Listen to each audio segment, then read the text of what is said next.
வணக்கம். சின்ன குரூப் சேனலுக்கு உங்கள் அனைவரையும் அன்புடன் வரவேற்கின்றேன். இன்றைய ஆன்மீக தகவல் ஸ்ரீ அன்னை ஸ்ரீ பகவான் அரவிந்தர் பற்றிய தகவலை தான் நாம் பார்க்க போகின்றோம்.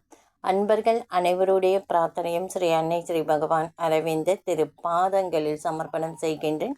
நம்பிக்கையான நியாயமான பிரார்த்தனைகள் நிச்சயமாக கைகூடும்.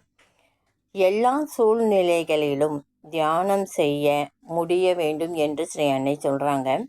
மிக சுறுசுறுப்பாக இயங்க வேண்டிய ஒரு வேலையில் ஈடுபட்டிருக்கும் போது, உதாரணமாக கூடைப்பந்து விளையாடி கொண்டிருக்கும் பொழுது சுறுசுறுப்பாக விளையாடுவோம் இல்லைங்களா? கூடைப்பந்து விளையாடும் போது, அந்த கூடைப்பந்து விளையாடும் போது நம்ம உள்ளுர இறைவனை தியானித்து கொண்டு அவன் மீது ஒருமுகப்பட்டு கொண்டு இருக்கும் உள நிலையை நீ இழந்துவிடக்கூடாது.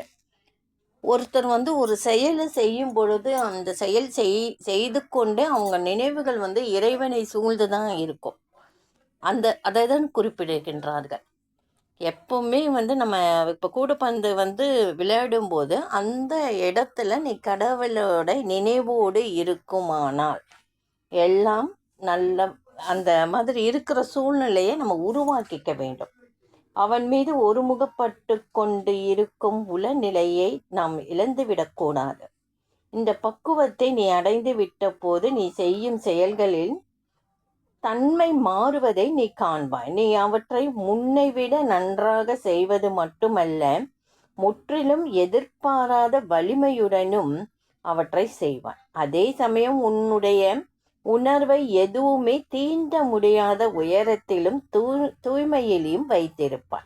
கவனி, ஒரு விபத்து நேர்ந்தா கூட அதனால் உனக்கு தீங்கு எதுவும் ஏற்படாத அளவிற்கு இந்த நிலை செல்லக்கூடும்.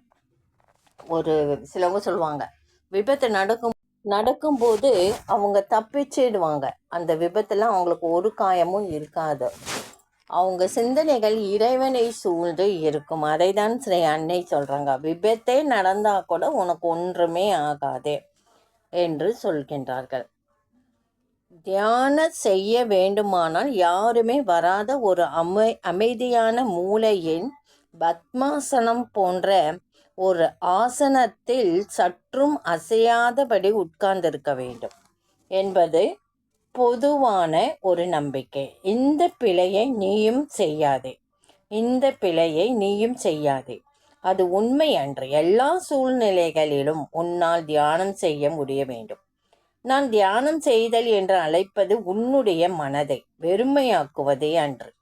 இறைவனை பற்றிய சிந்தனையில் ஒருமுகப்பட்டிருத்தலை குறிப்பிடுகின்றன என்று ஸ்ரீ அன்னை சொல்றாங்க. இந்த தியானம் உன்னுள் நடந்து கொண்டே இருந்தால் நீ செய்யும் எல்லாவற்றிலும் தன்மையும் மாறிவிடும். அவற்றின் வெளி தோற்றத்தில் அன்று, வெளி பார்வைக்கு அவை முன்போலவே இருக்கலாம். அவற்றின் தன்மையின் மாற்றம் உண்டாகும்.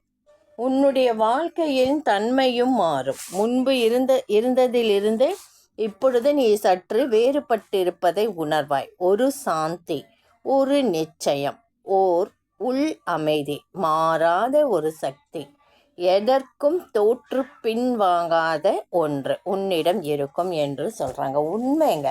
இது கண்டிப்பாக அனுபவிக்கிறவங்களுக்கு தான் இதோட உண்மை தெரியும். அதை தான் ஸ்ரீ அன்னை சொல்கிறாங்க. இந்த பதிவு உங்களுக்கு கண்டிப்பாக பிடிச்சிருக்குன்னு நினைக்கிறேன். இந்த பதிவு உங்களுக்கு பிடிச்சிருந்தால் லைக் பண்ணுங்கள், ஷேர் பண்ணுங்கள், சப்ஸ்கிரைப் பண்ணுங்கள், கமெண்ட் பண்ணுங்கள்.